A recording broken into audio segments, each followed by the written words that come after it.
Hope you all had a nice lunch. So let's start.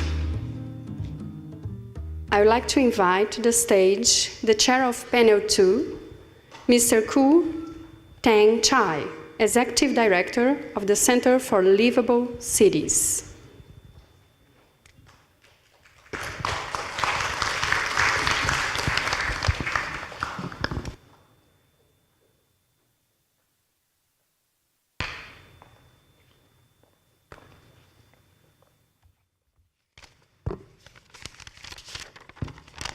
Good afternoon.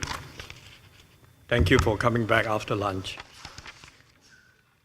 I was kind of wondering when Yasvinder asked me, why I should chair this panel, because I am neither an expert on heritage, nor am I an expert on complexity theory.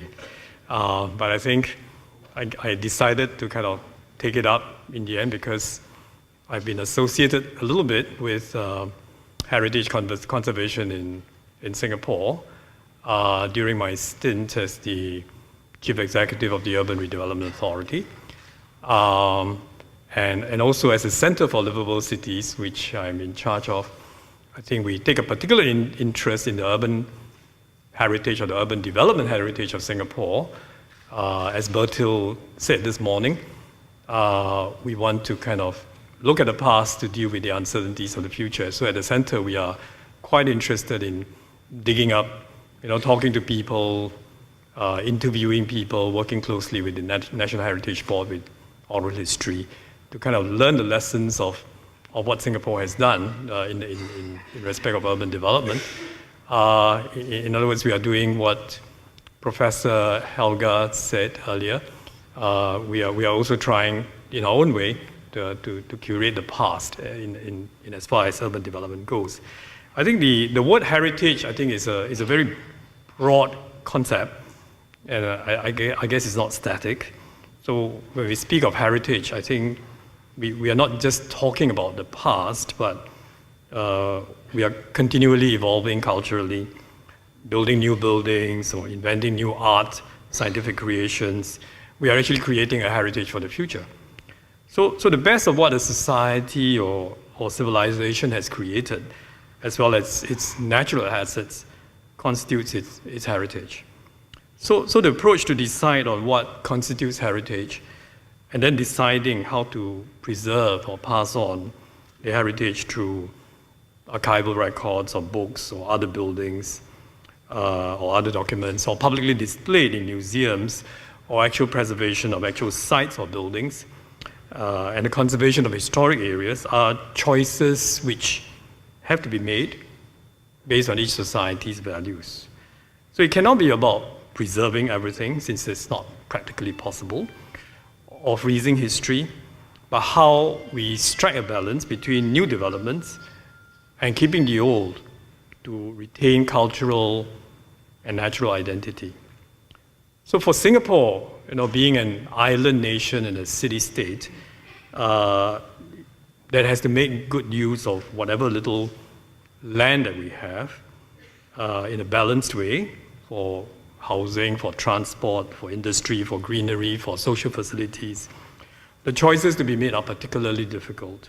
And yet it is vital for Singapore to retain its heritage, both the built heritage as well as the natural heritage, for it to be a livable and sustainable city with a clear identity. And I'm glad Professor Fletcher thinks we are viable as a city, given his research into the past. But in fact, we believe that actually compact, high-density cities like Singapore, Hong Kong, and other cities in the future actually can be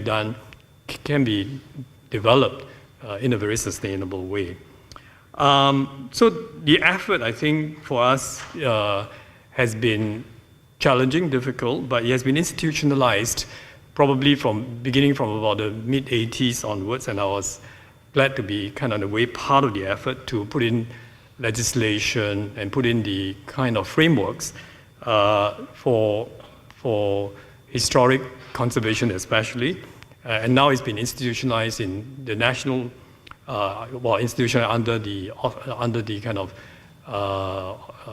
control or oversight of the National Heritage Board, the Urban Redevelopment Authority, and the National Parks Board.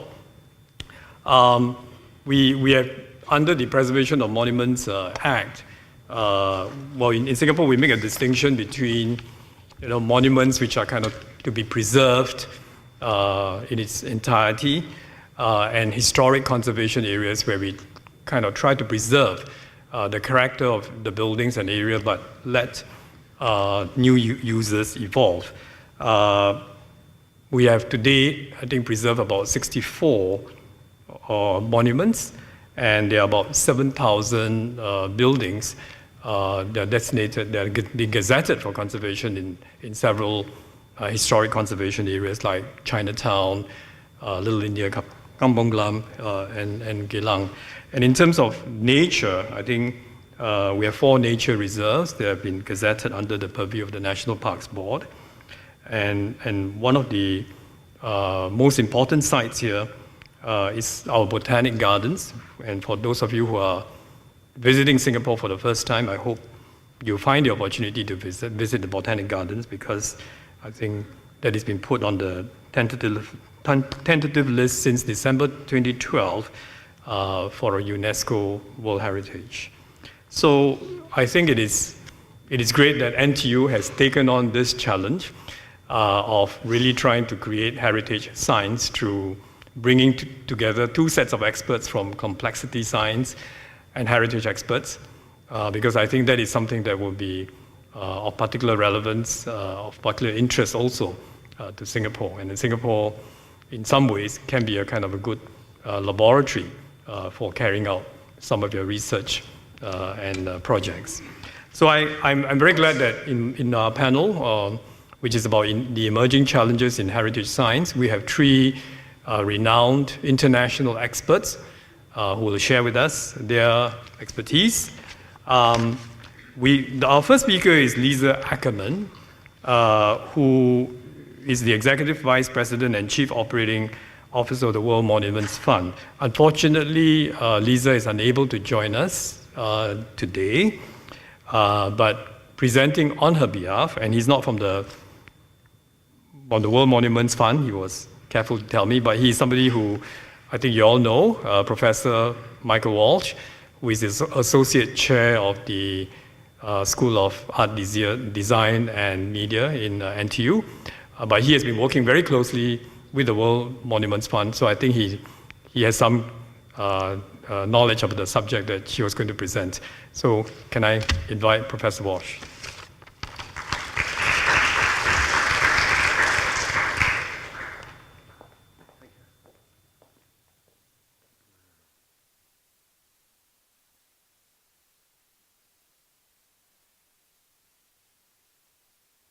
Lisa sends her apologies. Her flight was cancelled because of the weather in New York. So she only pulled out about 36 hours ago and sent the PowerPoint and the speech, which I'm happy to read out. I'm also happy to read it out because it seems quite significant in 2 ways. First of all, the World Monument Fund has been the source of phenomenal support for my project in Cyprus. It was very difficult years ago to find governments or NGOs who had the courage to get involved in the north of Cyprus, and the World Monument Fund was the first to do so, and I'll always be grateful for that. We continue to work together, and in fact the World Monument Fund now works with NTU in co-funding the work in Famagusta in the north of Cyprus. The second reason why I think it's important that this presentation be given today, I'm sure Lisa would have said the same thing if she was here, is that Singapore has just had its first site appear on the WMF watch list, Bukit Brown Cemetery. It's a subject, of course, that's controversial, but that's what the World Monument Fund can do. That's why it was good for me and for Famagusta. I know that when the World Monument Fund watch list gets published once every 2 years, it's always met with very mixed reactions. on the whole, activists love it, and on the whole, governments dislike it, because in some ways it highlights heritage problems or crises that may exist around the world. But, well, I nominated Famagusta in 2008, and this is 2014, and the storm has died down, and I can assure you that the net results of the association are extremely positive. I really can talk it up in that respect. So, Lisa sent the speech, and it's called From Venice to Route 66, Babylon to Bukit Brown, Heritage Values and Conservation. The desire to protect and preserve sacred spaces, to commemorate achievements, and to discover new horizons is strong and as ancient as man's presence on the planet. The work of World Monuments Fund from 1965 to the present day is a prism through which the heritage sector can be viewed. The World Monuments Fund, Watch, launched in 1996, provides a forum for understanding the sites local communities have identified as in need of greater protection and conservation because of their inherent historical, cultural, and artistic value. WMF's earliest projects in the 1960s and 70s in Venice, Italy, and Liveable, Ethiopia, offer insights into the advocacy, conservation, and capacity building activities that remain factors in the heritage conservation field. Sites are often described as expressions of cultural excellence, as community, educational and economic assets, as sacred spaces, and as tourist destinations.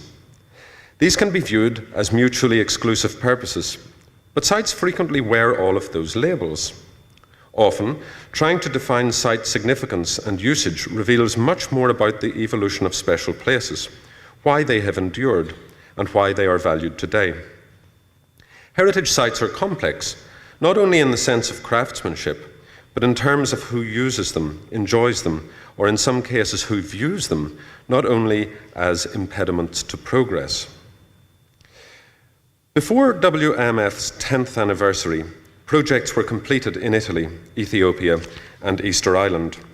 The projects established strong principles for responding to locally defined needs, establishing partnerships, building capacity through international collaboration, and finding mechanisms for sharing financial responsibility for heritage conservation activities.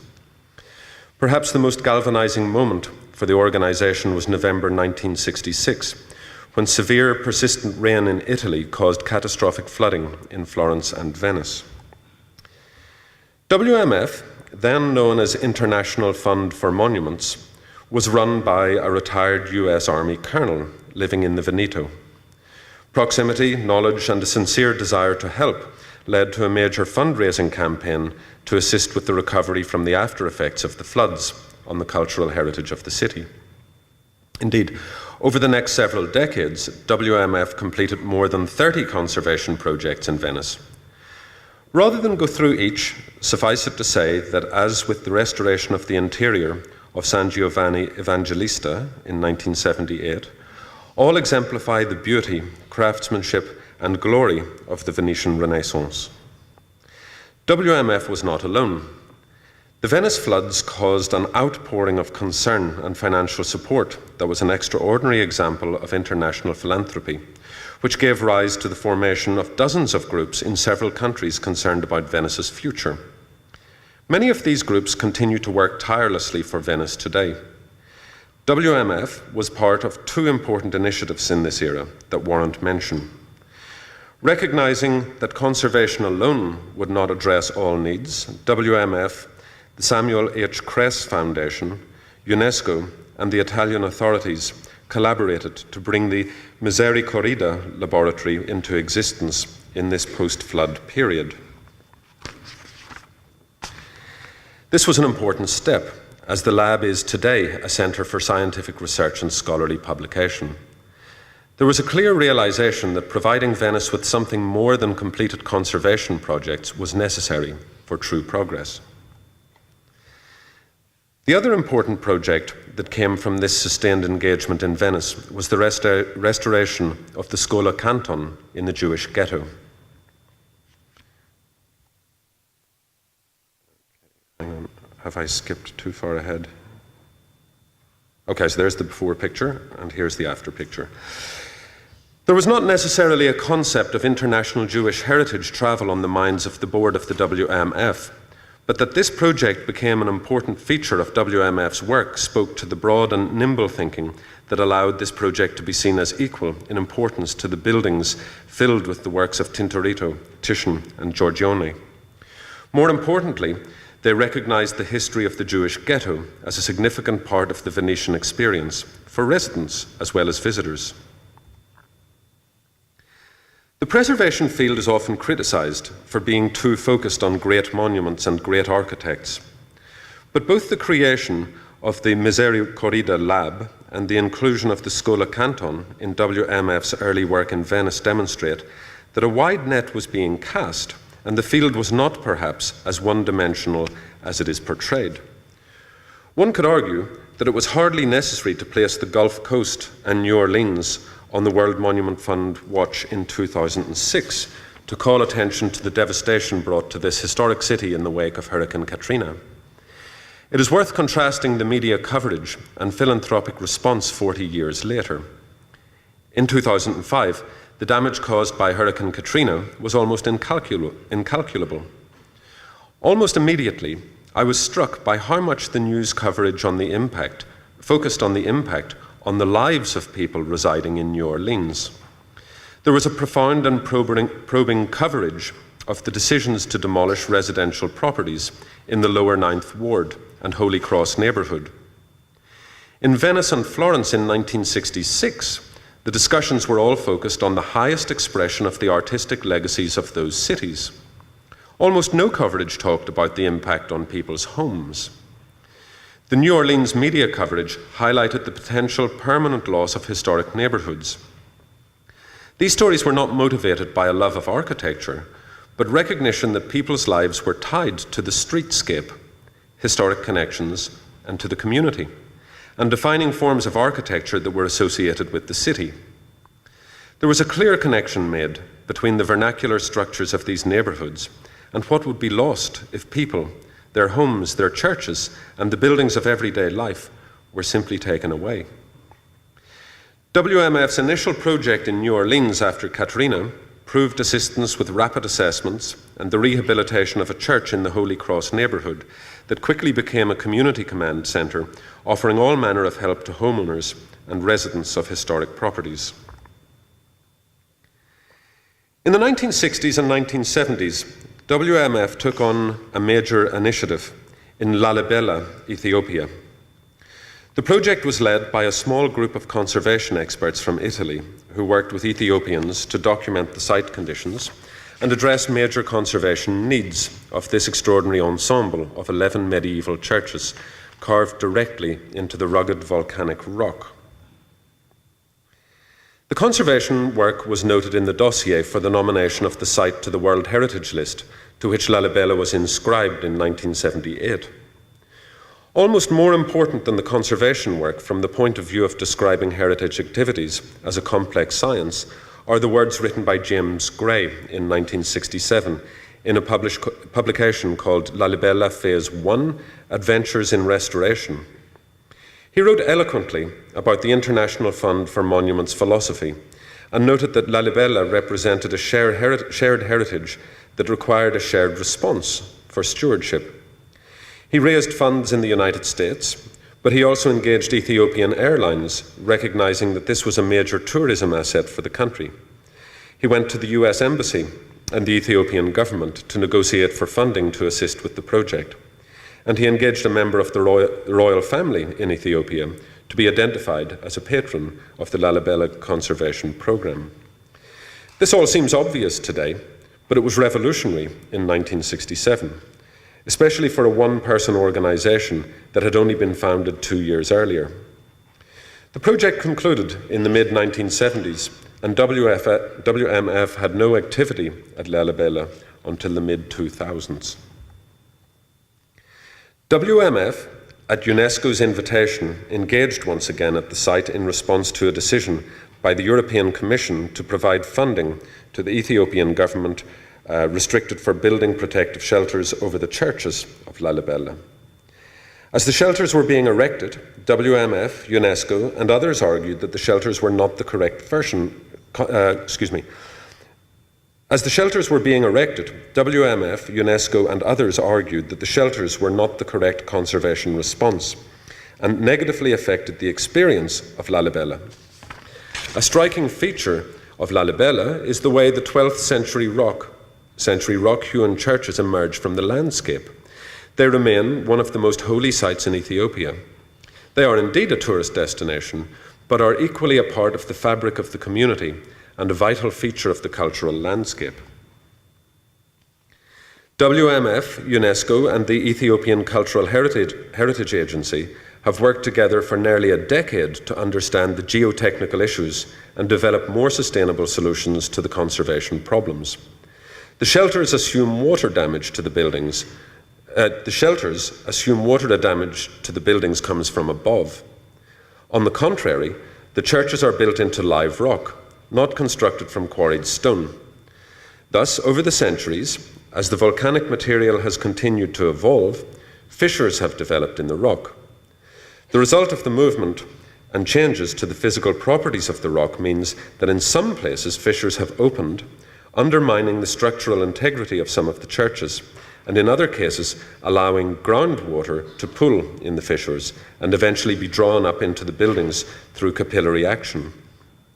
The shelters cannot address that problem and may even exacerbate it over time, as the weight of the shelters may cause pressure on some of the structures. Without question, they change the encounter with the churches.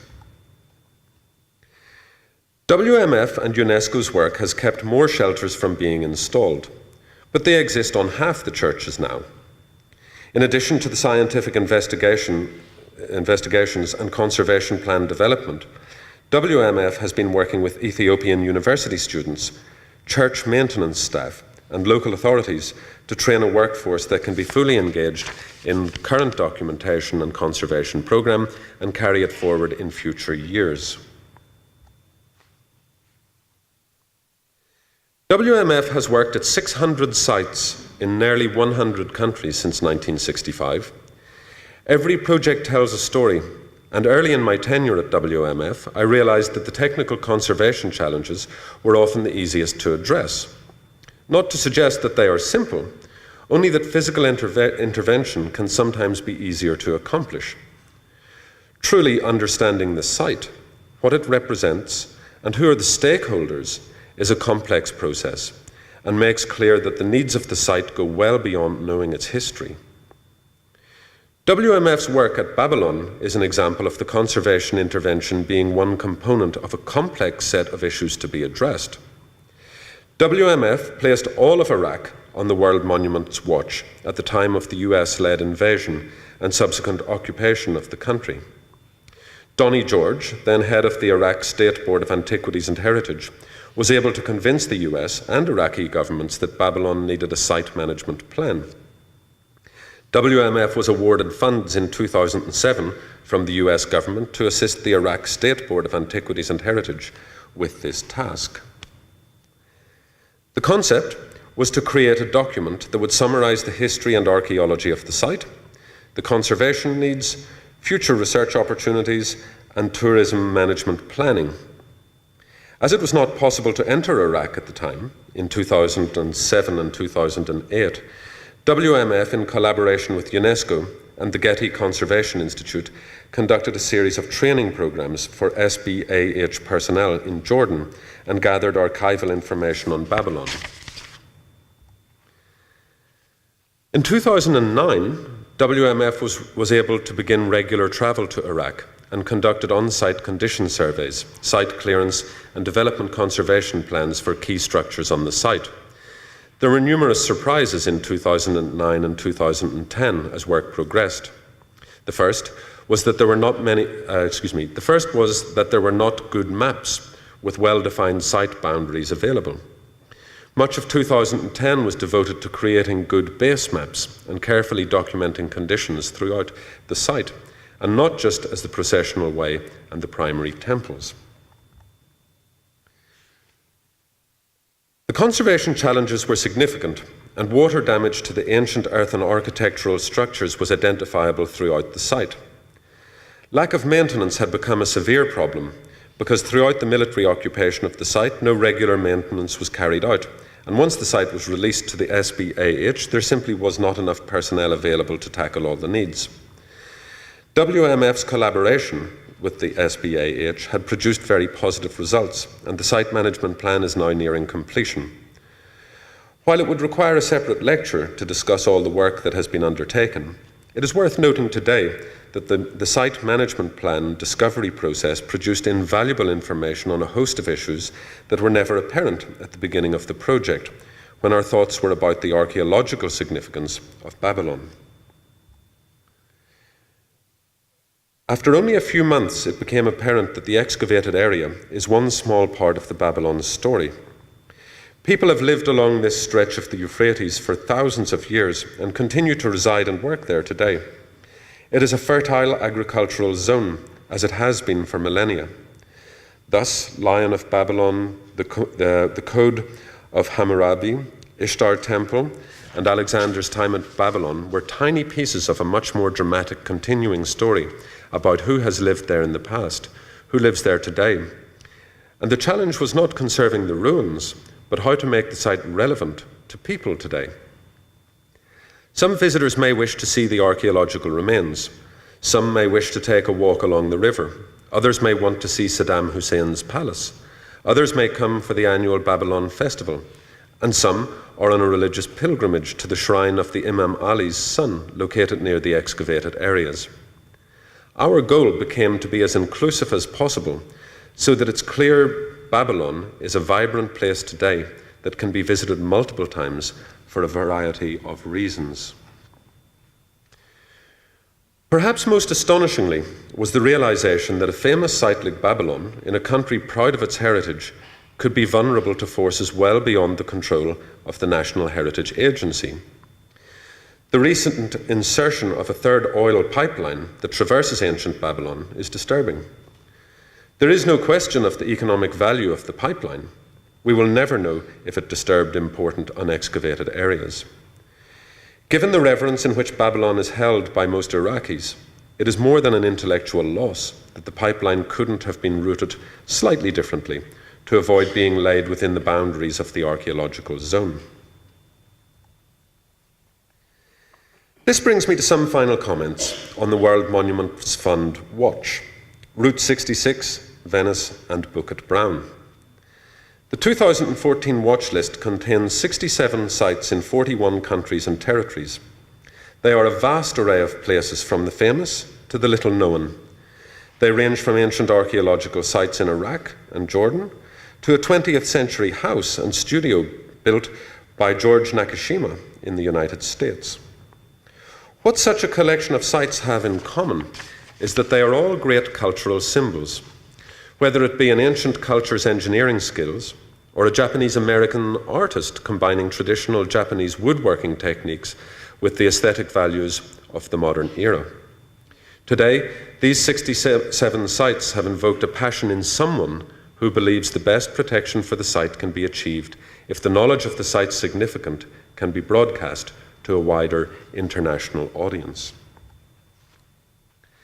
The impetus for the nomination to the 2008 watch was the impending expiration of legislation known as the Route 66 Corridor Preservation Programme, which was established as a 10-year effort and due to conclude in 2009. There was tremendous worry at the time that the proposed bill to extend the programme would not pass, and efforts to revitalise Route 66 would languish. Route 66, which runs from Chicago to Los Angeles, functioned as a federal highway from 1926 to 1985. Its popularity was immense, and it figures prominently in literature, film, song, and remains a destination for international travellers who are drawn to Route 66 as an embodiment of American culture. Its endurance in the minds of many as the Mother Road can be seen today through Pixar's use of Route 66 in the film Cars and the newly opened Cars Land at Disney. The resulting advocacy from the Watch and other efforts assured that the bill would be extended, and more importantly, WMF secured funding for an economic impact survey to demonstrate that there were no facts to support the wisdom of investing in Route 66 and not simply anecdotes and nostalgia for a bygone era.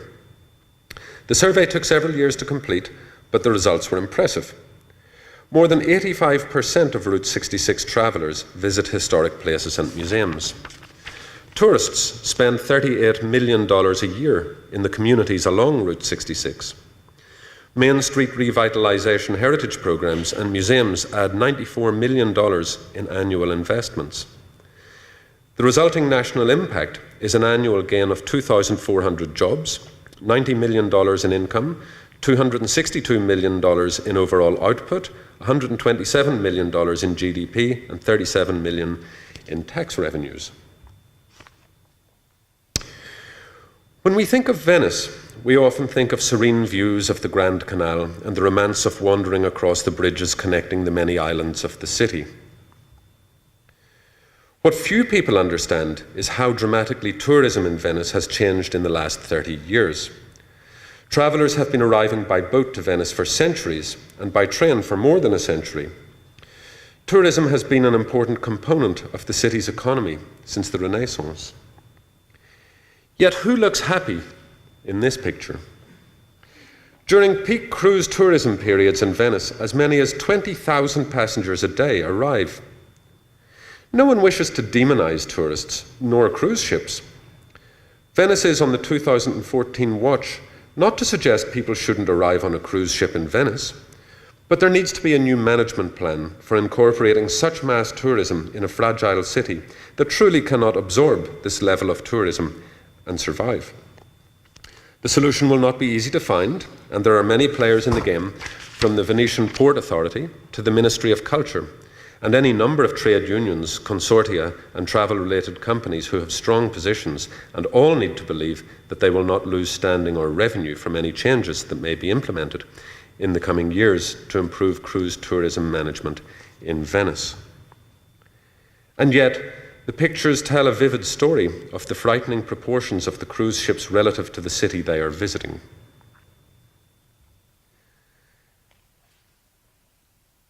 I end with this image of Bukit Brown, the first site from Singapore to be on the World Monuments Watch.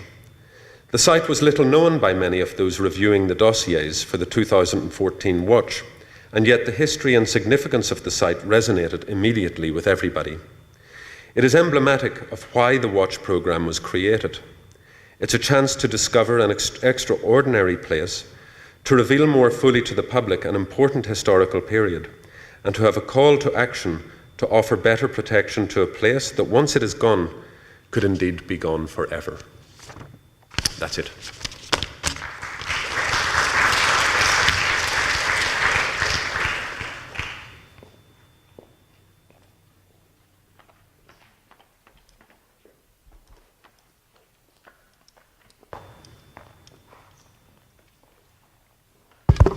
Thank you, Professor Walsh, for delivering the presentation on behalf of Lisa Ackerman. I think the World Monuments Fund obviously has wide international experience in preservation and conservation. So we've heard the examples from New Orleans, from Babylon, Venice, and also, of course, Bukit Brown in Singapore. So I think maybe there may be interesting questions, but unfortunately she's not here to answer the questions. But for those who are interested in why Bukit Brown was selected. Let me introduce our next speaker, Professor Stefano Bertocci. And I think he's going to talk about the use of technology in heritage conservation. Professor Stefano Bertocci is from the Department of Architecture in the University of Florence, Italy, and he was involved in several Italian and international research programs, and these include surveying and 3D modeling of Michelangelo's architectural heritage in Florence, an archaeological study of the Crusader settlements in Jordan. So Professor Bertocci will talk to us about digital technologies developed and applied in the University of Florence for the purpose of understanding historical architecture and archaeological complexes. Professor Bertocci.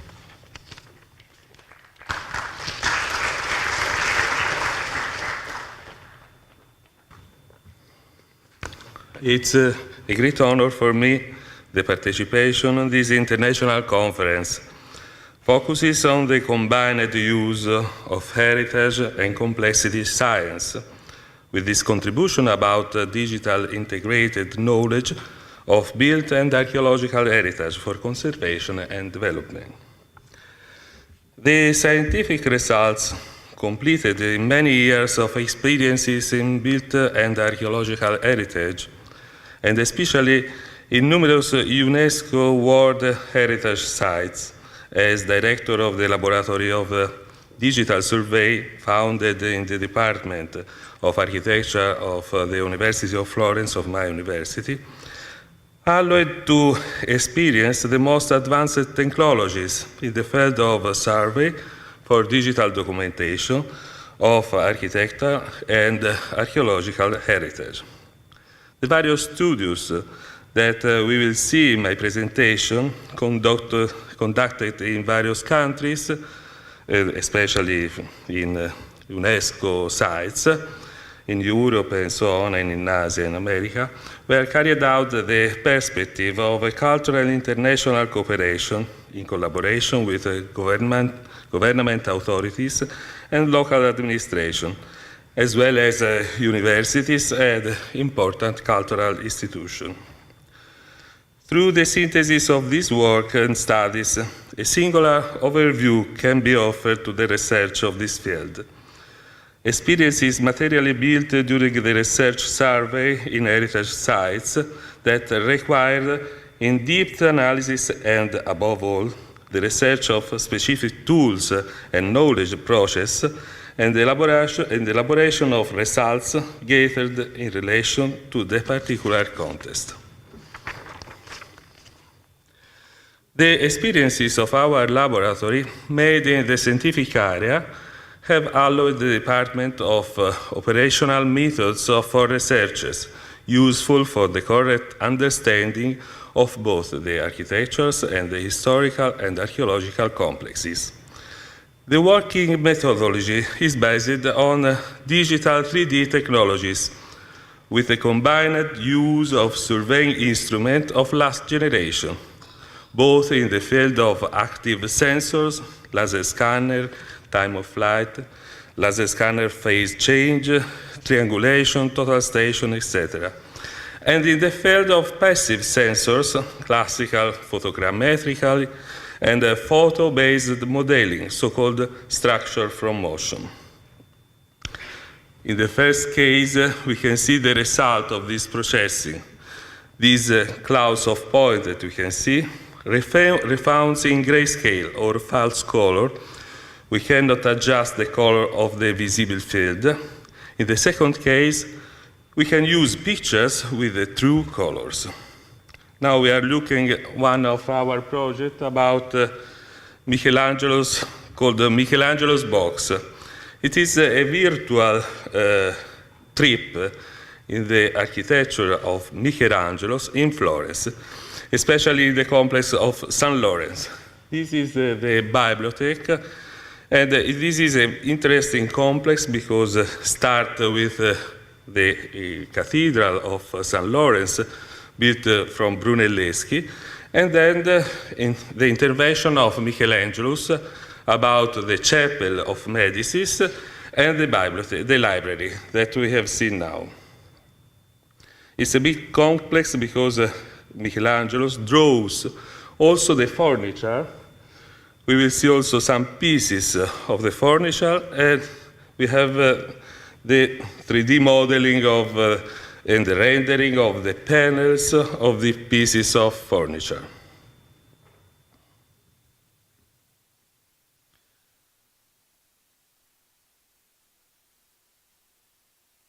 The results of each one of the experiences are subjected to a process of optimization to define reliability criteria in relation to the specific cases, both metric and chromatic, and operational standards limiting the weight in computational terms.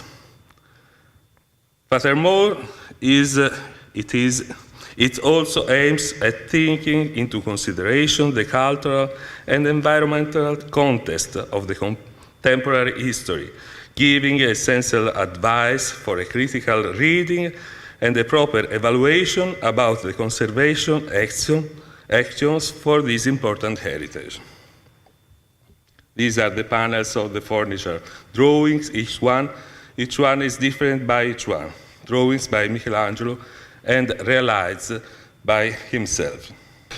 So the result of each one of the experiences are subjected to a process of optimization to define reliability criteria in relation to the specific cases, both metric and chromatic, and operational standards limiting the weight in the computational terms. And we have seen the result of this.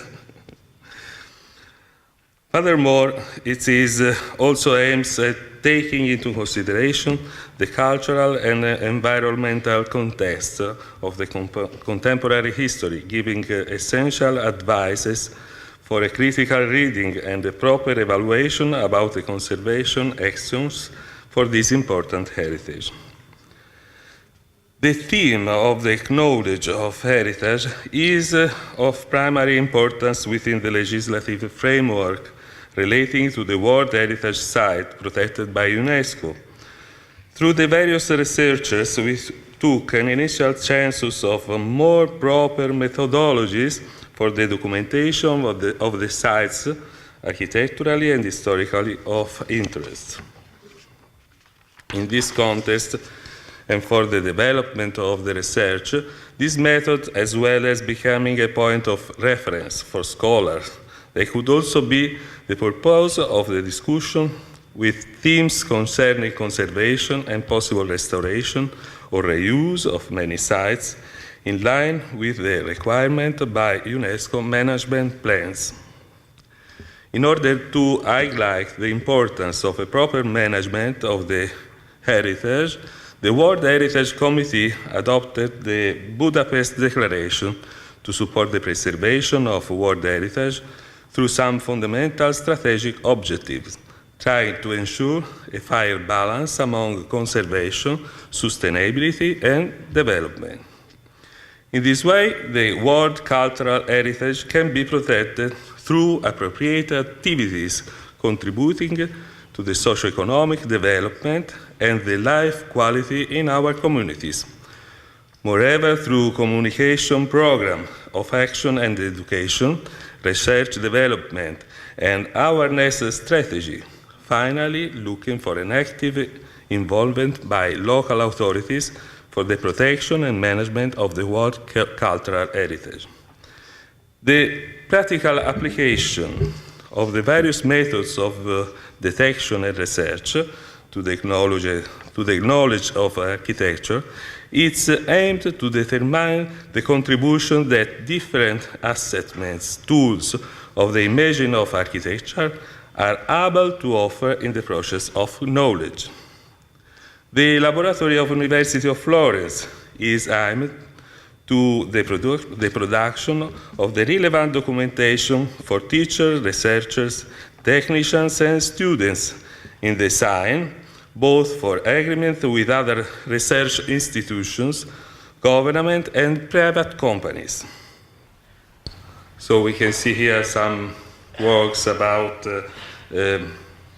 another project is an international project about the fortification made by one Italian architect, well known like Antonelli, that works in the emperor of the Spanish emperor and fortified the south coast of Spain and also some island like Cuba in the Caribbean Sea, and Cuba and the fortress of La Habana, San Pedro de la Roca, and also some other places in La Habana, Santo Domingo, and Panama.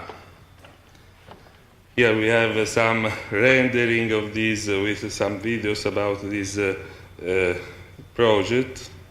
It's important that also we have seen the technical drawings of the first part, technical drawings for survey and to realize the project of conservation and restoration, and also this is another output for the evaluation, the possibility for a remote visiting of these castles and these areas. These all are UNESCO protected sites.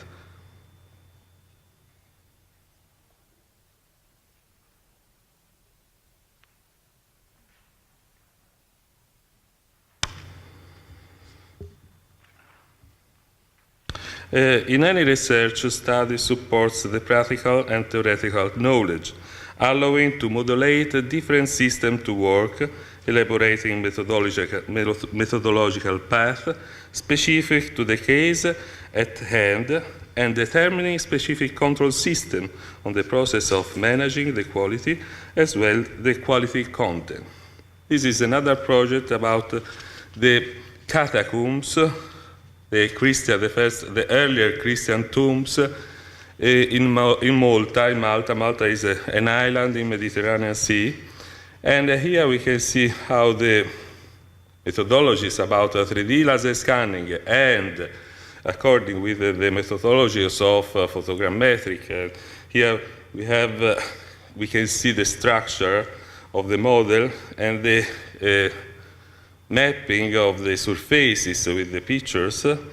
Here we have realized the same, in the same place of the, in the same position of the laser scanner, we have realized the spheric or cube photography to cover the surfaces of the model. It's very immersive, this example. This is for conservation because it's impossible that all the tourists come inside these places. So it's very important to have this modeling for visiting and so on. We have worked here with the Heritage Malta, that is the institution that protects and manages this area.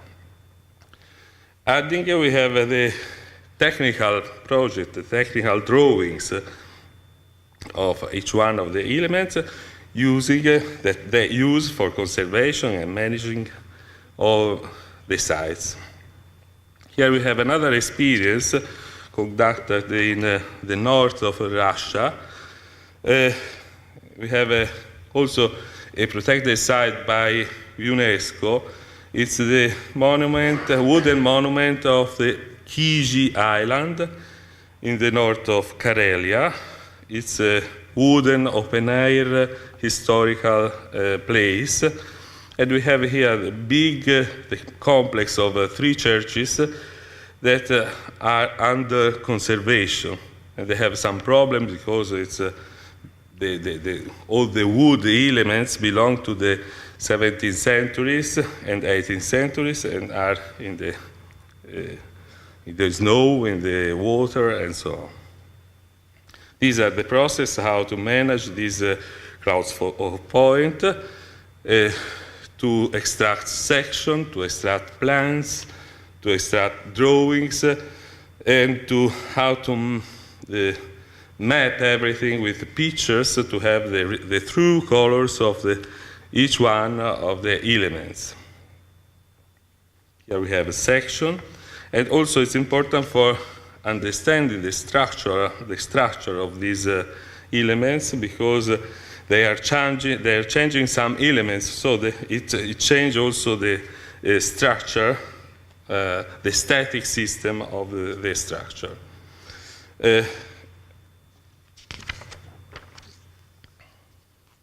This is another important project that we have, that we are managing, and it is about the Piazza dei Miracoli and the Cathedral of Pisa.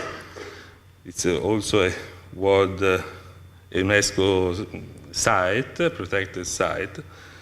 And we have another technique using other instrument that can map each one of the point of the clouds of point with the true color. So we have these two versions of the clouds of point, the false color and the true color.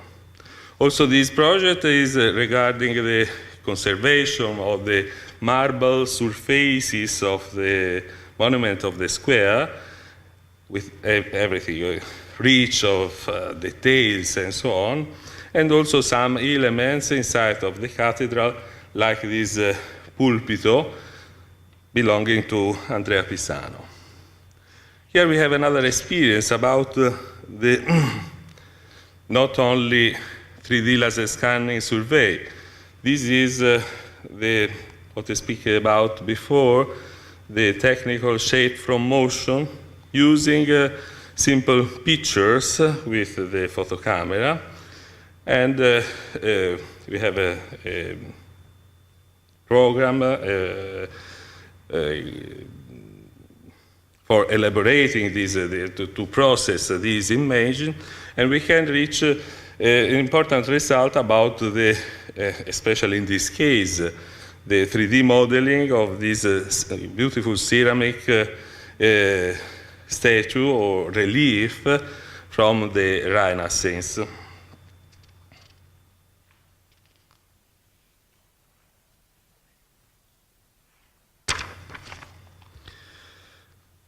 The implementation of the knowledge, the specific studies, and the documentation program also constitute the main basis for the exercise of critical and interpretative activities in order to train and to develop the particular settlements, cities, or area.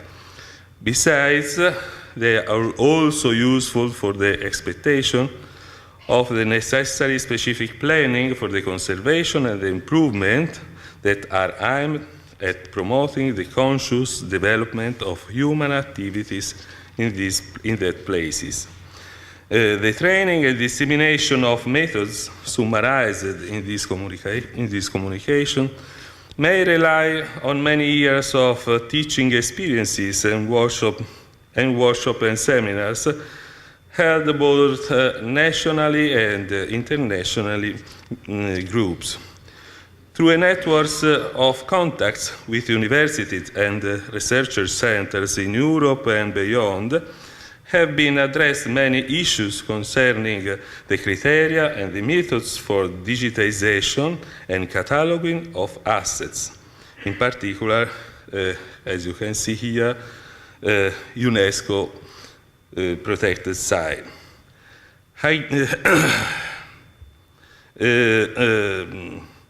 The digitalization and cataloging of assets highlight the fallout of digital technologies is also regarding the structural diagnostic and monitoring the surface degradation, as well as the anthropic risk related to the use of cultural heritage, natural events, and crisis area.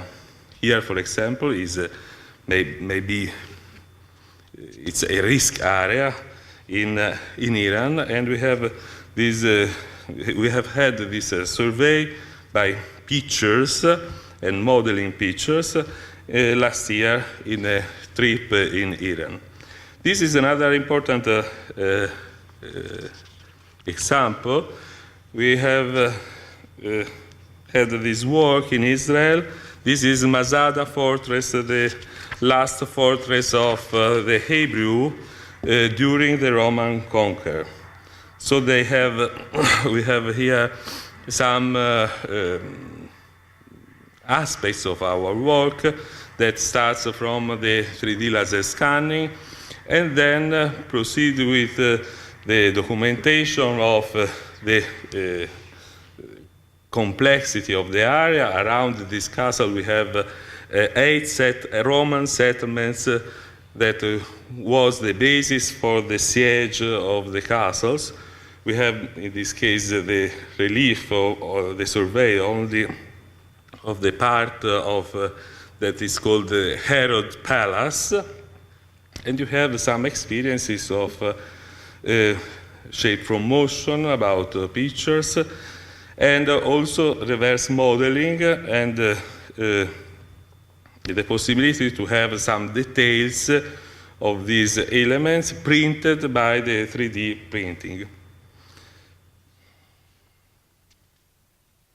The scientific knowledge, the analysis, the documentation, and the architectural survey of the building heritage in all its meanings are essential instruments for the understanding and the improvement of any information and science that history and culture has produced in each place or in a specific geographic area. This is the case of the Villa di Adriano in Tivoli near Rome. These signs are, in any case, the result of the transposition of cultural models of building technologies that have been tested, consolidated, and exported for a long time, and that have determined the image of whole territories. We have also a program about the conservation of digital data, and we are starting a cooperation activity with one of the most important companies in this field that promote the program SiTI 500 Challenge. SiTI mission is to preserve cultural heritage sites through collecting, archiving, and providing open access to the data created by laser scanning, digital modeling, and other state-of-art technologies. Data collected and processed for digital preservation are used for the purpose of conservation and preservation of heritage sites, as well as public dissemination and education about these sites. Now we are looking about the Palazzo del Podestà in Mantua. As you know, we have had a big earthquake. Each year we have an earthquake in Italy. But this was a big earthquake in Emilia-Romagna. And here we have two surveys. One survey before the earthquake, and we integrate the data with the survey after the earthquake. So merging the data, we have the situation of the movement of the elements of this building. We can see now some drawings that regarding this point of view. This is the clouds of point. As you can see, the clouds of point, it's a clouds because it's not a 3D model. It's 3D, but it's not a solid model.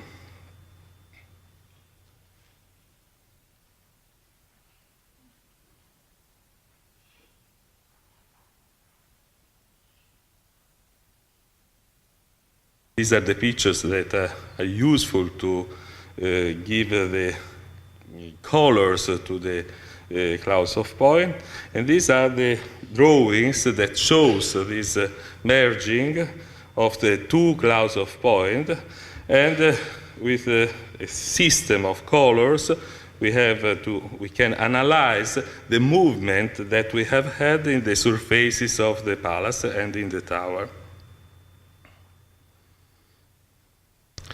Digital preservation data is useful for cultural resource management, conservation, restoration, structural analysis, as we have seen, interpretation, education, and cultural tourism. This example that I am showing, this is the Pitti Palace. As you know, in Pitti Palace we have a lot of museums, and the things of the museum cover or catch the interest of the visitors. So, this is an experience about the possibility of virtual visit of these rooms, and to understand how the picture in this room that belong to the Baroque epoca, the 16th and 17th century, how they realize this picture in false architecture, and so on.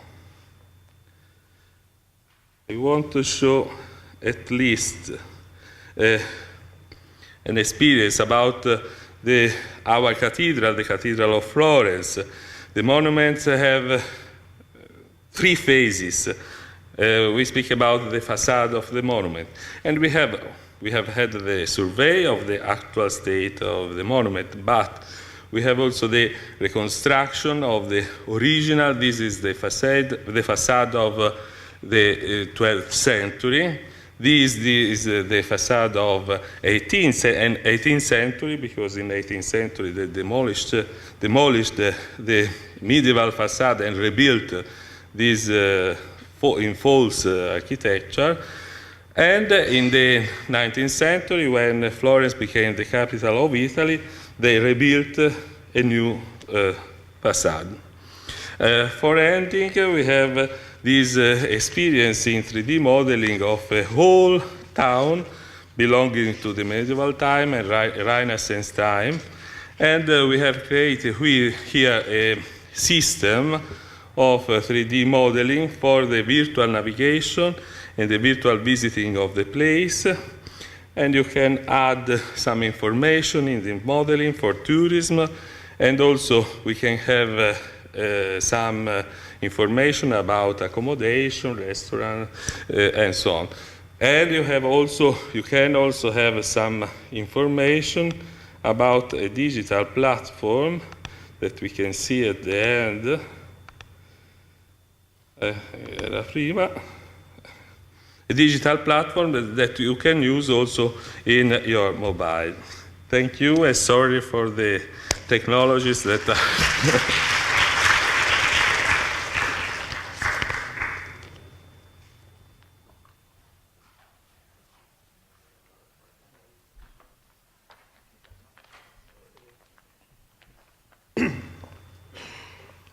Thank you very much, Professor Bertocci. I think that was a fascinating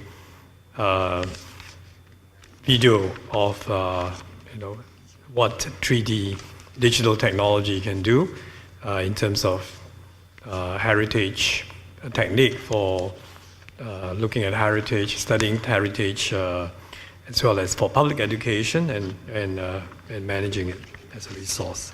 I think the third speaker is for this panel is Dr. Alessio Ree.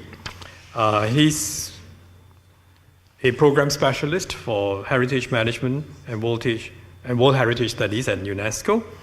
Dr. Ree is trained in architecture and heritage conservation, and he's actively engaged in UNESCO programs as well as higher education for heritage and cultural studies in Italy. So he will be sharing with us how complexity can be applied in the management of UNESCO-designated heritage sites, where heritage values need to be considered together with the living social and economic dynamics. Dr. Ree?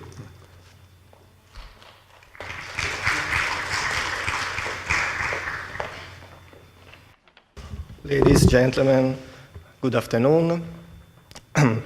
My name is Alessio Ree.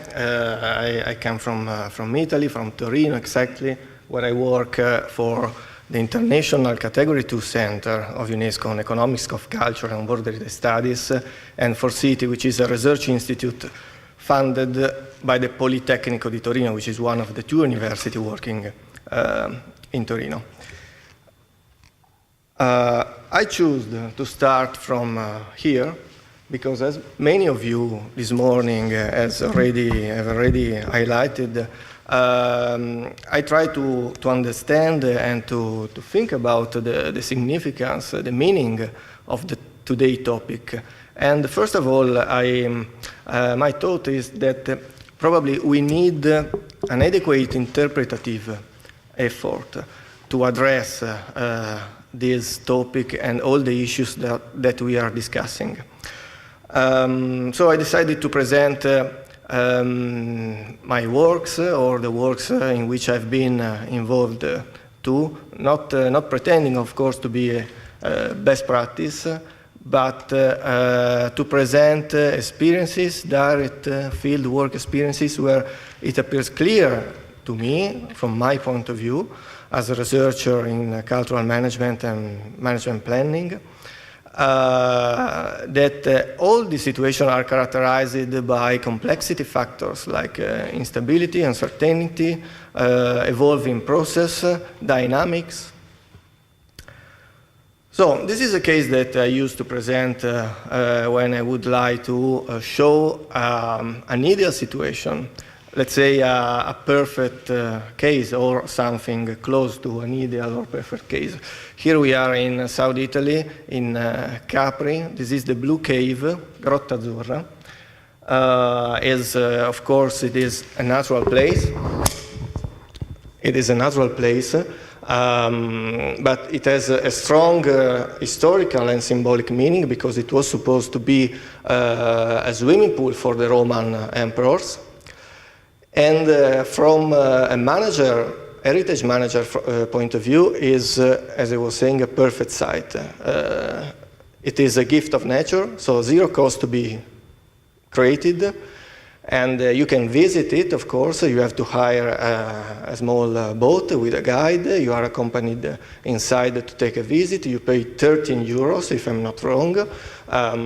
So zero cost of creation, revenues from visiting, and very low cost for maintenance. A perfect situation. This is the third most visited site in the region, which means after sites are as Pompeii and Naples. The net revenue per year is around 3 million euros. But unfortunately, moving 20 kilometers away to Naples, just taken as a sample, unfortunately, heritage sites are not always, let's say never, as the Blue Cave, but are appearing more like this situation, so with multiple values, multiple layers, multiple owners, continuously changing uses, a number of stakeholders, which means different interest, and of course, for a site manager, this is the most difficult point to address. I began to think and reflect about complexity some years ago. 3 years ago, I was invited to coordinate and facilitate a session for management planning, integrated management planning in Southeast Europe, World Heritage Sites. And I began to write on the dashboard all the issues and topics that were relevant, in my opinion, for a site manager. So, and this more or less was the result. So from conservation to valorization, tourism, protection of intellectual property, a number of issues, some of them apparently very far from each other. So it was a first perception of complexity in this field.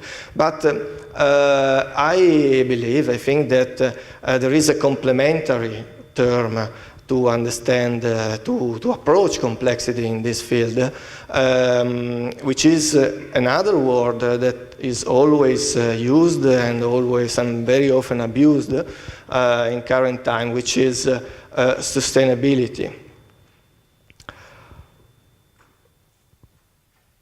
So why complexity? Of course, for a number of reasons. I will try to address some of them.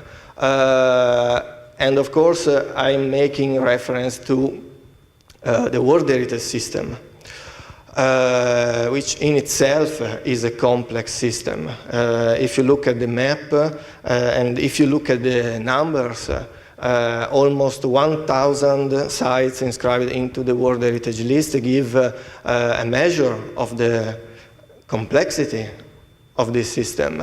Not to mention that in the national tentative list there are something like 2,500 sites ready or quite ready or supposed to be ready to be inscribed into the list. And it is not only a geographical, a dimensional question, but it is also the complexity of this system regards also all the system of the rules, convention, recommendation that of course is constantly evolving, is constantly under debate in UNESCO and each nation. Let's start from here. 40 years ago, it depends, but more or less 40 years ago, when we were thinking about what is heritage, more or less this was the idea that each of us had, so a sort of monument, single place, single monument. Then there was a shift to the urban context, historical context, then another shift to incorporate also landscape as a result of the interaction between nature and man activities. UNESCO considers the cultural landscape categories starting from 1994. Of course, all this has a strong implication on the operativity in heritage field. For instance, in restoration, in the history of restoration, we have many phases. Nowadays, we are talking about a sustainable approach to restoration. And for instance, if we talk about landscape restoration, we cannot exclude all the topics that are related to the evolutions and environmental change, demographic, social evolution of a place. Looking at the list, the World Heritage List, there are many inscriptions that give a sense of the despatialization of heritage, like the cultural roots that were mentioned before. I choose this sample because I found it to be quite relevant. It is a site inscribed in 2012, so very recently, and it is the Pearling of Bahrain. And is a site that, as a narrative, illustrates all the value chain for the production of pearls. So from the fishing underwater to the selling into the markets, and in this sense, it's quite significant. So we are assisting to a shift from a sort of aesthetic, or you can call it whatever you prefer, interpretation of heritage as single monument to something more and more extended in terms of scale, but also a shift to the intangible component of heritage, or the intangible heritage. In 2003, we have the UNESCO Convention for the Safeguarding of Intangible Heritage. And there is another dimension that, from my opinion and from a site manager point of view, is very important, which is the so-called material cultural heritage. All that stands in the middle between tangible and intangible. All the products that have a tangible component, but which are created, realized by a knowledge that is part of the tradition, part of the eradication of the culture of a community. For instance, carpets, furniture, clothing, food, why not? And it is quite interesting to find in the World Heritage List some double nomination case, like the rice terrace in the Philippines that were inscribed as cultural landscape, and now the Ifugao chants are also in the intangible list, or Medina of Marrakesh in Morocco that were inscribed in 1985, but in 2008, so 30 years later, they inscribed also the cultural space of Jemaa el-Fna Square, that is this symbolic area made of commercial, traditional activities of Marrakesh. And this is quite close to an anthropological concept of cultural area, so an area which share common cultural features and integrated cultural goods. Of course, all these shifts and changing are causing also implications in all the nominations process into the World Heritage List. This picture is showing the vineyard landscape of Piedmont, very close to Torino, the place where I live and work, and the recognition of the value in this case was not so a simple activity. We started. This shows more or less the process. So the value, you know that to be inscribed, you have to demonstrate that you have the place holds unique value, the so-called outstanding universal value. And in this case, the recognition process was based on the social history of the place that was determining the productive structure. And then after years and years, the landscape is the tangible result of this millenarian activity, and has to be considered as a living landscape with a cultural and environmental component, but also with the presence of productive agricultural and cultural factors that made this place possible like this. And of course, we have also implication as regard the management planning of places. This is another World Heritage Site in South Italy, Alberobello. It was a prehistoric settlement that still is used nowadays, and the main values recognized by the UNESCO dossier, this was inscribed in 1996, were those ones. We call them the substantial values. So architectural, documentary, urban values. But of course, managing a place like this, you cannot forget all the other system of values that are recognizable in such places. So we tried to focus on other values like landscape, the positional value, because it's located in a very interesting historical area, the intangible values, all that values that were not considered so relevant for the inscriptions. I mean, at the time of the inscription were not considered so relevant for the nomination to the World Heritage List. And then there are several technical aspects that were to be considered. For instance, this is another site where I have the occasion to work with. The Dolomites is a natural site in North Italy, described for its geology and its beauty. Apparently is a very simple place to understand. But if you look at the map of the site, this is the situations. The site is a serial one composed by 9 different areas. In orange you see the core zone, and you see that there is an overlapping between the core zone and the other protective measures that were already in place in the area. It is a very interesting site to be studied for the governance of the place. 9 different areas belongs to 5 different provinces and to 3 different regions according to the Italian regulation. You can imagine that it is not so easy to make them, all of them, agree on what is necessary to do for the management of this place.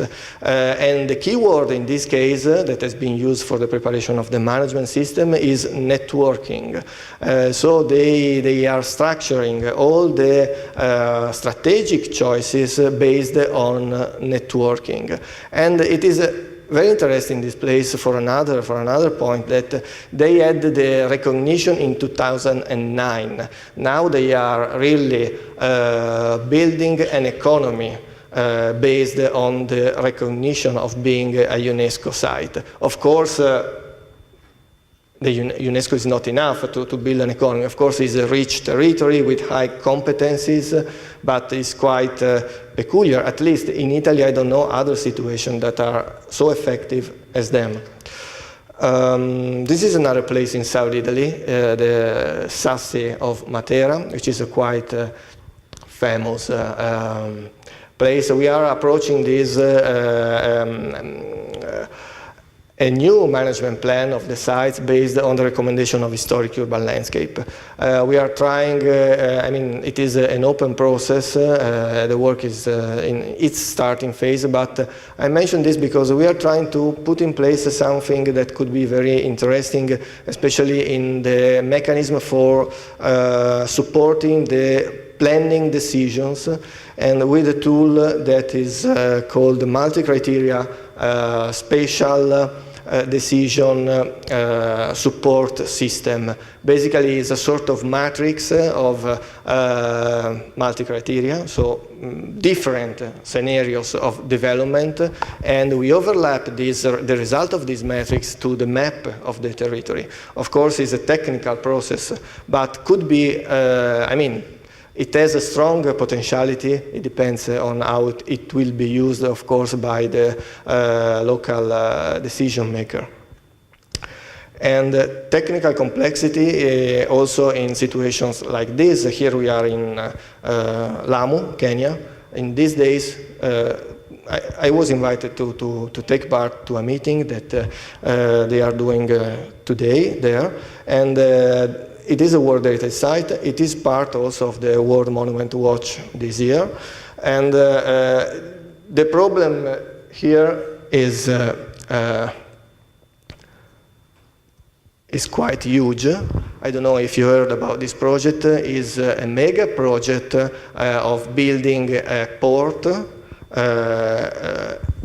very close to this to Lamu, historic town, into the bay, and the port is intended to serve a new corridor that is will connect the Indian Ocean, so Kenya, Lamu, to Tanzania, Uganda, South Sudan, and the mega concept idea is to create a transcontinental corridor. You can imagine the impact, the potential impact of a project like this that is already started on such fragile environment like this. So what to do? What kind of evaluation to put in place? This is, of course, an open question, but it is a very urgent need.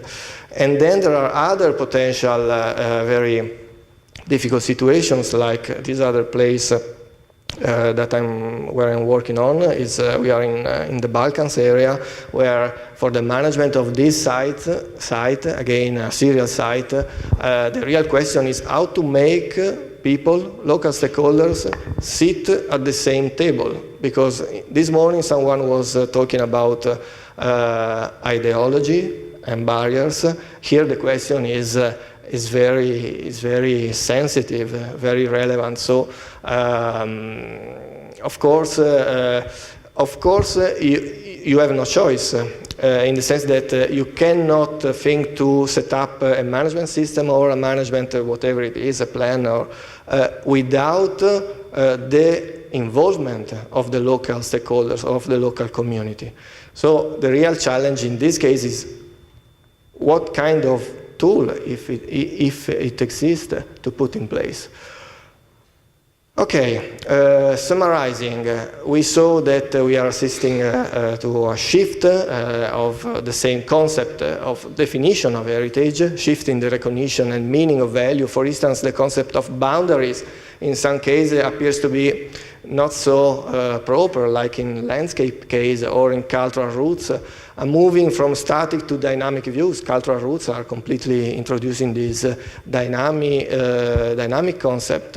Moving to global scenarios, the World Heritage List, and increasing number of factors, interactions, and sometimes also non-predictable factors, like when we assist to disasters or emergency situations. Of course, all of this needs a tentative for integration, and there are many tentatives of trying to integrate all these aspects. This is, for instance, what we did some time ago in trying to set up a sort of ideal scheme for management planning.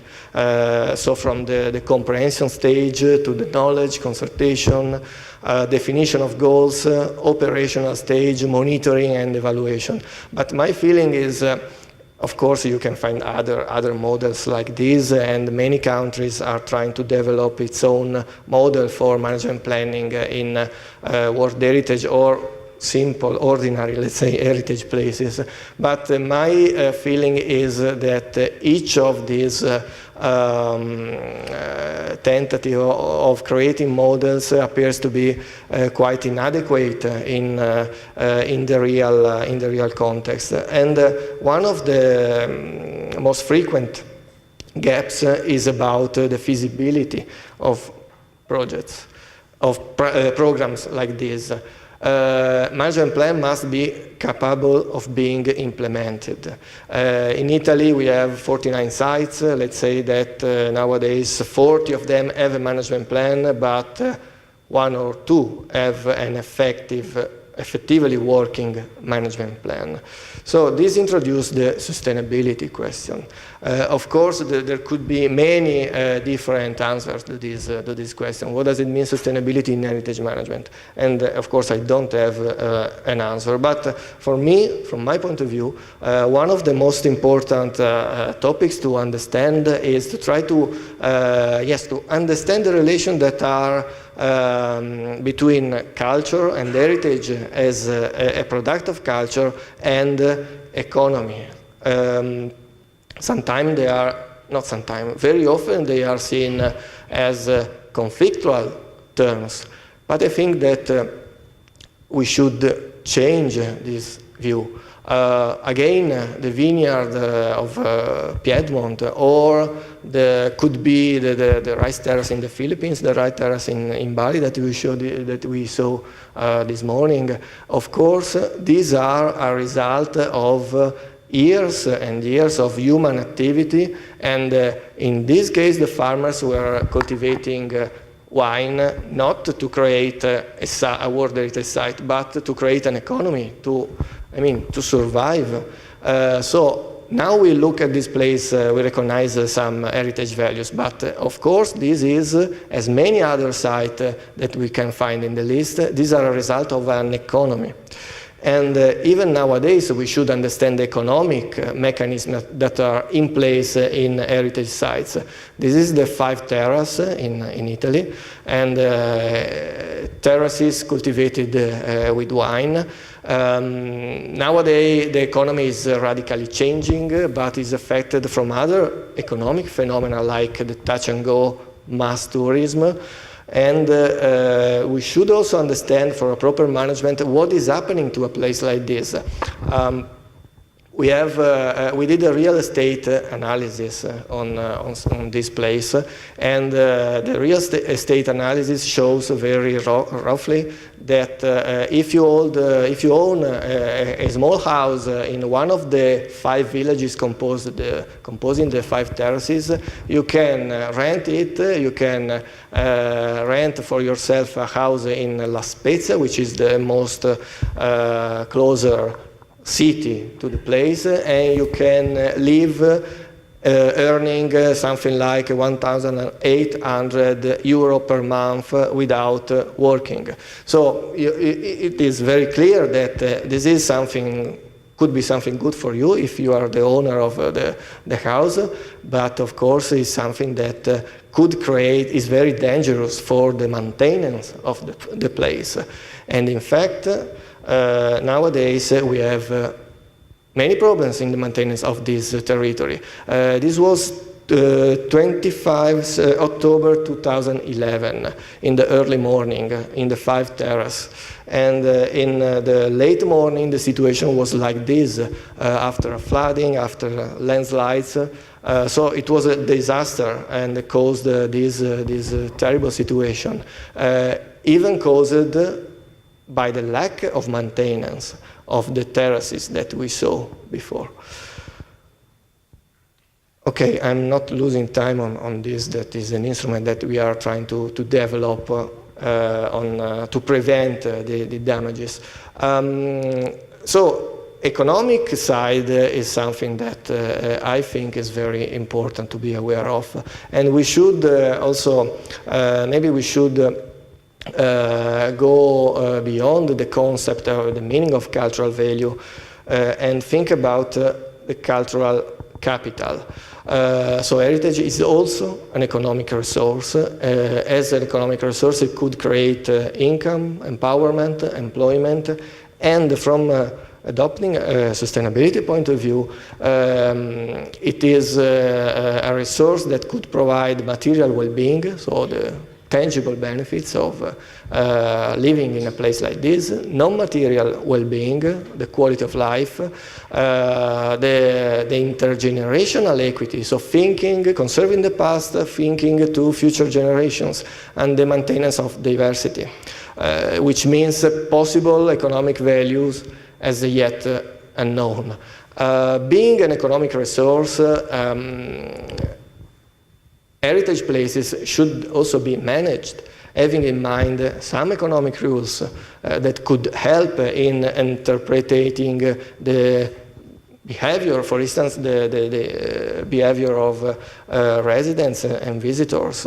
I had this slide yesterday after talking with Calvin, because we were talking about your district here in Singapore. So I think that historic buildings, historic place, I took this, shot this picture yesterday. I had a quick trip in Chinatown. Could have a very important, play a very important role in an economy of the whole town. For instance, creating focal points, attracting, being a landmark of the place, attractive investments, and being, creating a distinctive place also to sustain regeneration schemes, so also to the development of new buildings in the cities. Talking about visitors' behavior and economic rules. This is very simple, but when you have to visit a museum, you have to pay a ticket. Usually you have to pay a ticket, but to get to the museum, if it is not in your own town, probably you have to take a train or a flight, and you spend for doing that. And you spend for reaching the museum from the airport, and you spend when you are thirsty and you have to stop in a bar, and you spend if you want to go to buy something, some documentation in a bookshop, and when you go to the restaurant, if you have to spend one or more night, and when you have to buy the souvenirs, otherwise your daughters at home will not be so happy when you are back. So this is the so-called multiplier effect of tourism. This is a simple economic rule, but we have to be aware of it in order to use it as much properly as possible. And these are average data, but in Italian cases, it is calculated that 60% of revenues are so €5 out of 8, more or less, are spent on accommodation services, but the rest, which is not a few, 40% is spent in other services, entertainment, leisure, manufacturing agency. So it is something that is very important to be aware of. And of course, tourism have another side, sometimes could be dangerous. We all know places like this that are 24 hours, more or less, overcrowded. In this case, tourism, I believe that tourism could be a resource, is a resource. But of course, in such situation, you have to be aware on what are the possibilities to manage this. For instance, thinking on the strategic view on what kind of tourism you want, if you want mass tourism or slow tourism or other kind. And in such situation, you have to be aware of the tool that you can put in place to manage this, like the carrying capacity that have been used in natural environmental areas. And for instance, or visitor management in order to distribute tourist flows. Approaching the conclusion,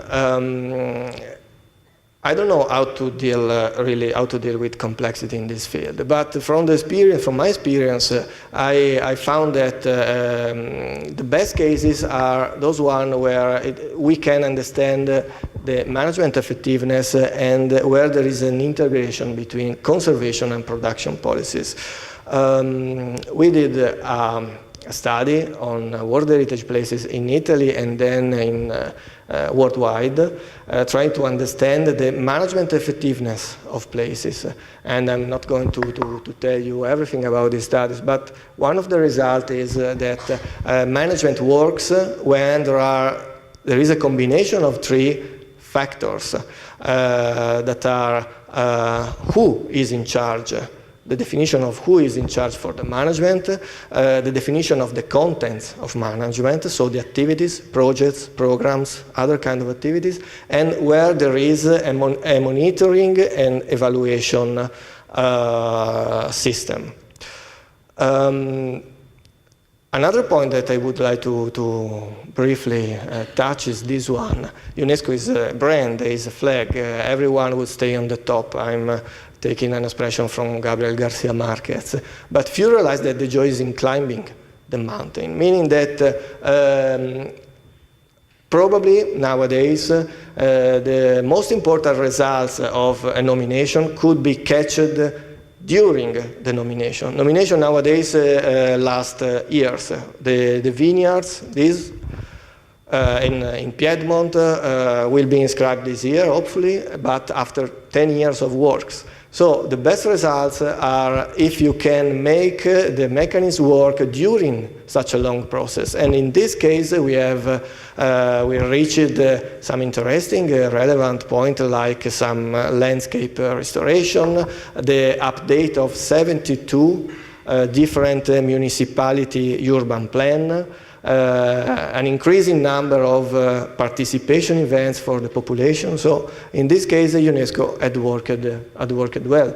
A last point that I would like to touch is this one. I say that the best situation are probably where there is a combination between heritage and its conservation, but also heritage as a sort of engine of new cultural production. Is a model that in economy is recognized as a cultural district. And probably heritage and the World Heritage System could be a privileged place to experiment this situation. We try to do something like this in the management plan of Naples, emphasizing the incentives on the cultural productive chain and emphasizing also the territorial system, meaning not looking only at the place in itself, but all the system of relation that it has, not only physical relation, but economical, enterprises relation.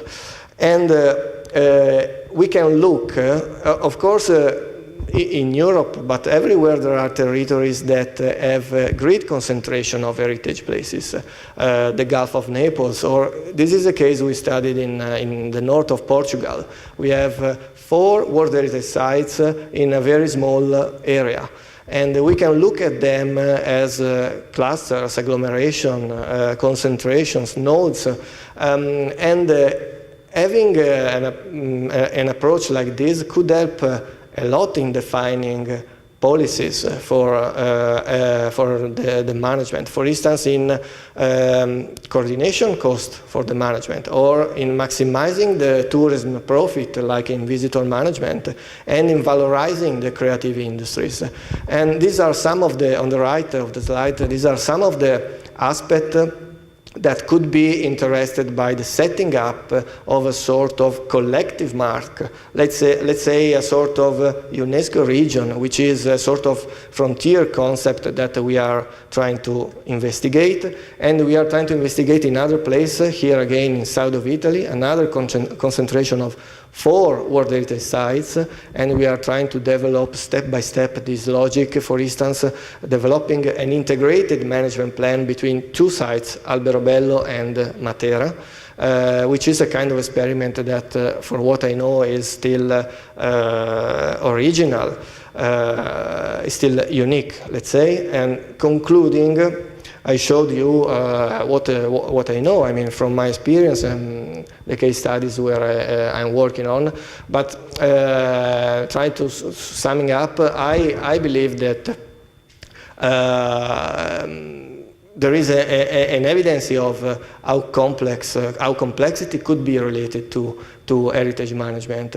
Heritage management nowadays need to go beyond the traditional approach, like the historic and conservation approach. It needs different approach and needs to be constantly adapted to existing situations. Each case is unique. I believe that it is not possible to define models that are valid everywhere. But it is something like probably a new field of knowledge, and what I also believe on this, that the necessity is to create possibly a common language and to create a sort of critical mass on this working, and we are trying to work a lot with our center, UNESCO Center in Torino, on the capacity of people, because otherwise we can talk and propose models and propose everything, but then we have someone that put in place together with us this system.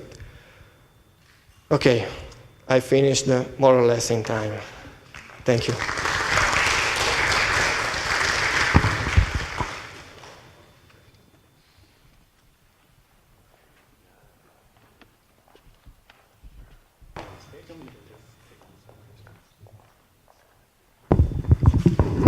And the other two speakers join us on stage. I think we have time for just one or two questions.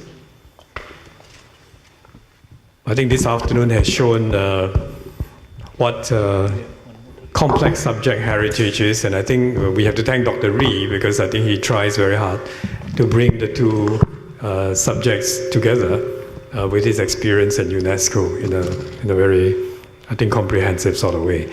So we have time for one or two questions, perhaps. There's somebody at the back. Yes, please identify yourself. Robert Kruzbauer from the Nanyang Business School. I have a question. This was all very impressive, and especially about preserving the heritage. Now, my question is, these are all, I mean, we talk a lot about tourism and people want to visit these places. Like, it sounds to me like we're putting and packaging the world into museums.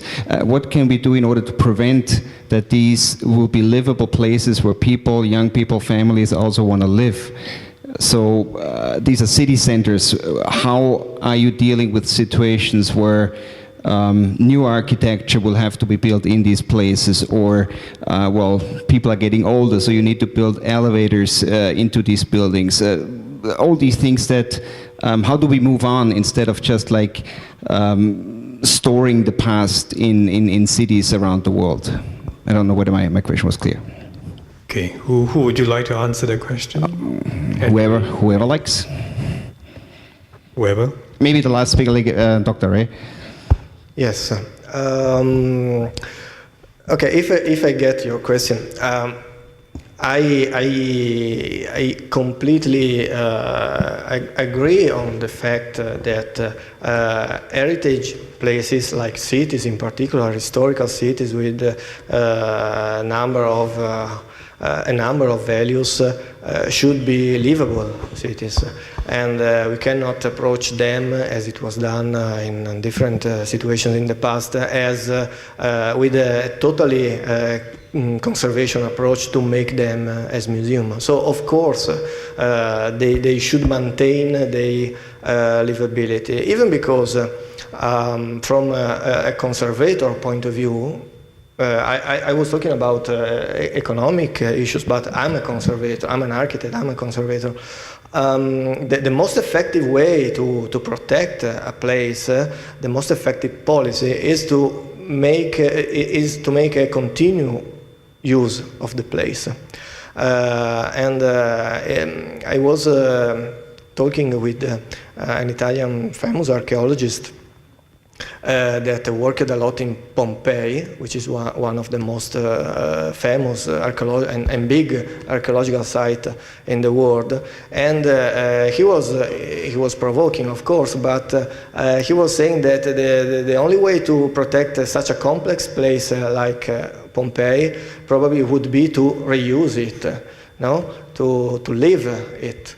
And so you were asking what kind of solution. I don't think there are universal solution to put an elevator or to get some standards, living standards for living in historical buildings. It depends case by case, but I think that it is worth to find a solution. One of the places that I was showing before is Matera, which is quite famous because, I mean, some of you may have seen the Passion shot by Mel Gibson was shot in Matera in South Italy.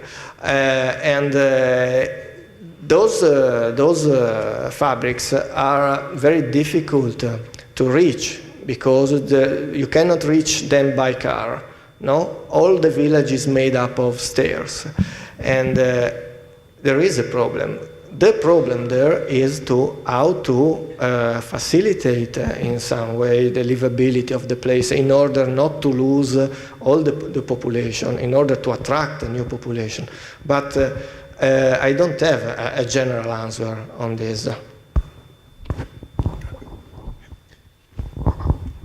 I'll just say one or two words related to my experience in Famagusta, and that is that when the World Monument Fund came in 2008 to write their first report, the buildings that they were least concerned about were the buildings that were being reused, even for functions that had nothing to do with, a church being used as a restaurant.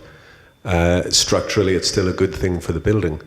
And the other thing that I would say that we're talking to the government authorities in Cyprus about is that with clever policies and clever tax breaks and things like that, you can actually encourage families who live in the city to open a bedroom or 2 bedrooms to create boutique hotels, and there's no need to build a big concrete casino. If you utilize what you already have cleverly, you don't have to destroy the fabric at all. So there's a kind of sustainable development, I would say.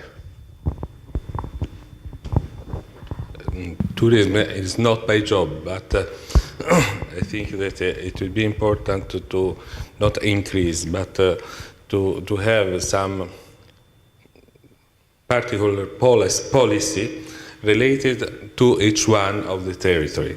We have some experiences in Italy.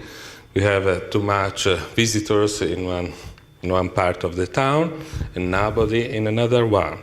So it's the problem is to upgrade the knowledge of the territory and to disseminate, when we have the possibility, the use of the tourism. Somebody has a question there? Thank you.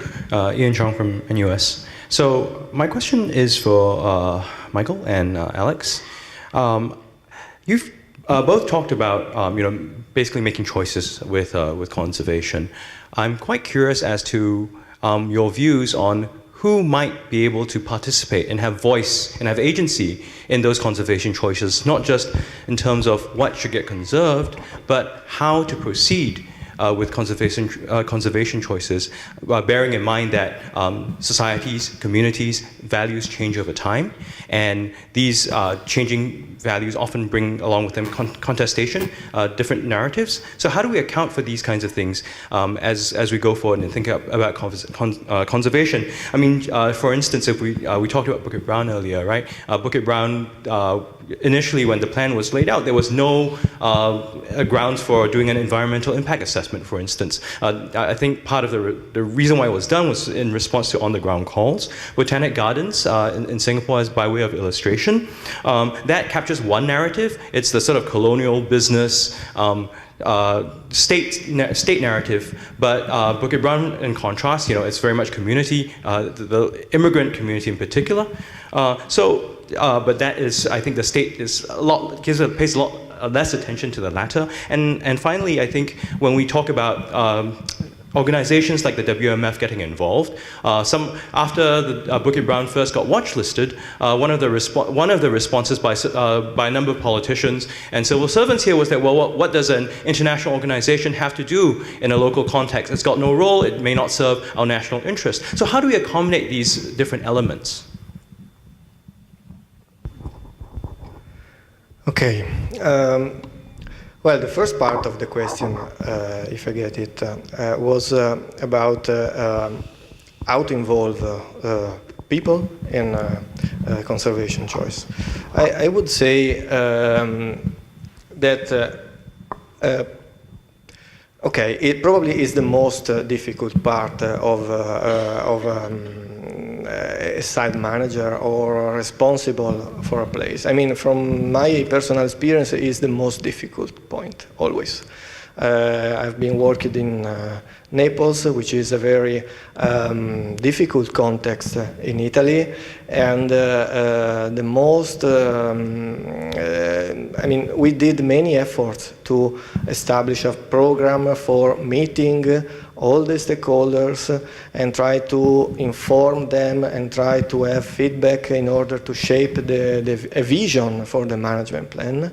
But otherwise the results were very weak. And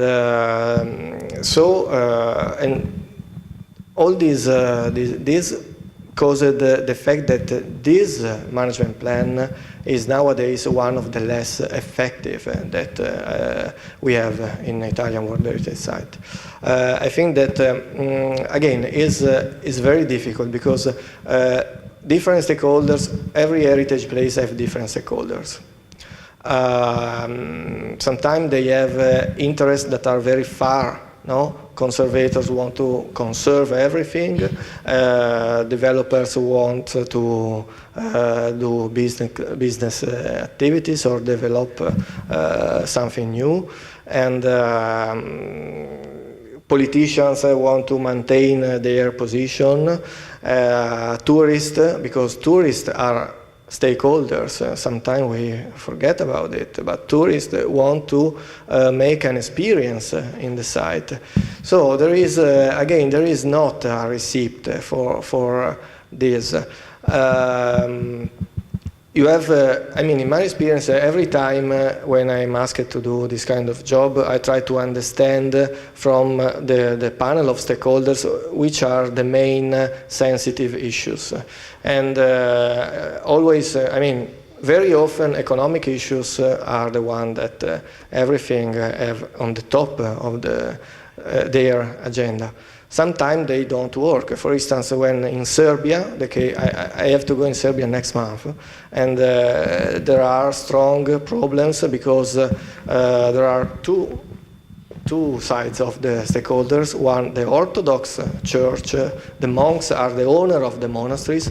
The other party, the local community, are Muslim, and they never sit at the same table until now. No, hopefully.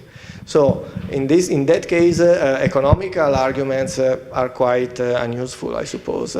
And the other argument that I try to use very often is talk about the new generation.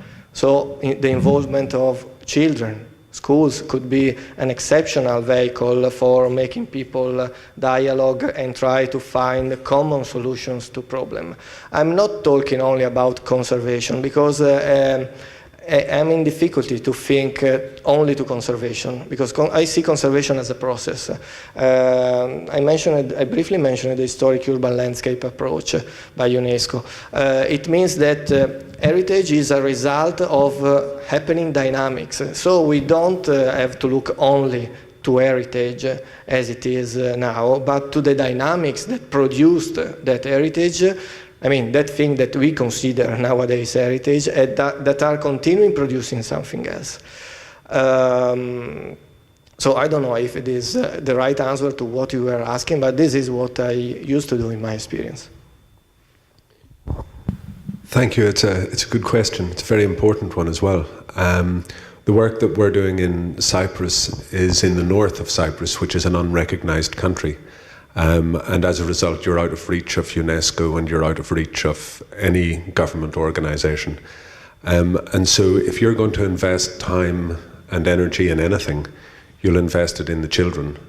Because ultimately, when a territory falls outside of the modern nation state or the system of nations, it's completely beyond reach. So who will be the custodians of the thousands of years of heritage that are in the north of Cyprus, if it's not the children. And so what we're investing time and money and expertise in is creating, we're doing all the laser scanning and 3D modeling, and we're doing all the technically advanced stuff, but we're also writing textbooks for elementary schools, which are going to be in a number of different languages, in Turkish and in Greek and in English, so that there's a sense of belonging and there's a sense of this is ours and this needs to be looked after. Even if the multinationals can't get in to do it, the people on the ground can. Your second question about the World Monument Fund and, what have they got to do with us? Well, different parts of the world are at different stages of thinking, and but I think when we talk about heritage, I think we're getting close to the stage where we understand that it's the collective, universal heritage of all mankind, and that just because something falls within the modern nation state of X, Y, or Z doesn't make it theirs as such. I think we fully understand now that the legacy that mankind has bequeathed us is our joint responsibility to look after, no matter where it falls on a modern map. No comments? Okay. I think we got to end there. I think it's been a very good discussion, but maybe I should just add a note about Bukit Brown, since I'm not so much involved in Bukit Brown as the earlier efforts on conservation and monument. And I think there is a role for citizens' involvement, for civic participation. I think it's good that, Bukit Brown, which was an abandoned cemetery in Singapore 40 years ago, suddenly our young people are rediscovering their heritage through this consciousness of what Bukit Brown is. But from a very practical point of view, given Singapore's land scarcity, it is going to be a great challenge. How we can preserve this heritage, when especially we know that in Singapore, cemeteries have been exhumed for development, and this is a pretty large cemetery. It has about 400,000 graves. The size of that land actually will be a new town in Singapore, I think. So the challenge then is how do we try and do both, right? Take care of development in Singapore as well as preserve our heritage. I think for a start, the URA, the National Heritage Board, together with some of the NGOs, have started documentation processes working with the university. But I dare say this is a challenge that Yasbinder's complexity group might want to look at, because there is time, in the sense that I think it's probably too late to try and prevent that road from going through, but the road is just one small part of that big piece of land. I think there's still a lot of opportunities with a bit of creativity, imagination, and some of the ideas we're getting from our experts to see what is it we can do to keep this heritage. It might be difficult to physically keep everything. I think it's not possible. But just like what we have done in Fort Canning. Fort Canning used to be a cemetery, but today it's a park. But some of the old tombstones in Fort Canning have been kind of very nicely put together, so that there's a sense of what Fort Canning was before. And likewise, I think the old cemetery, the Bidadari Cemetery we had in Singapore, where the graves have already been exhumed. I think HDB is building a new town, and they're having plans to create a kind of memorial garden where some of the old tombstones and so on can be kept. Yeah. So I think heritage is a very challenging issue, complex.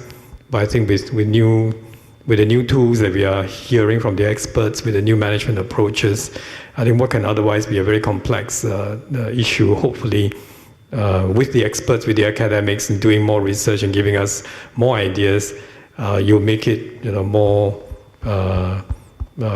possible for us to do what could otherwise be unthinkable or undoable. I mean, Singapore, we pride ourselves that although we are a small island, 5 million people, we do a lot of things that otherwise people would think it's impossible. To be very green, to have such a high density of people, I think, and to be able to conserve 7,000 buildings, 64 monuments, and so on, it's still something that, perhaps the heritage people will probably say we can do a lot more, but, just to be able to achieve that, I think it's already been quite a challenge, given the many forces that are against, trying to just preserve heritage in Singapore, particularly, forces of economic development.